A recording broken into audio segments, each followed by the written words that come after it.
All right, we are going through step by step of how to download your file from Fusion. So if this is my finished product, my project, this is what I want to turn in and download. I'm going to go to the File menu at the top. So it's that little page icon. And I'm going to drop down the menu and I'm going to go down to Export and I'm going to click on Export. Now the first time you do this, it might take a little bit longer for this menu to pop up, but the Export menu will pop up next. You're going to name your file, your first name underscore last name underscore Fusion test.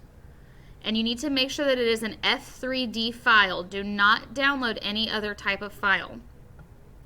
Then your location, this is totally up to you. Wherever on your computer you're going to remember to find it, you can go through and find exactly where you want it to go. Maybe put it on the desktop so it's easier to find. And then you're going to select Export. And then once you're in Canvas in the assignment, that is the file that you will upload and submit. No other type of file may be submitted for this assignment. If you turn in a screenshot, you will get a 0.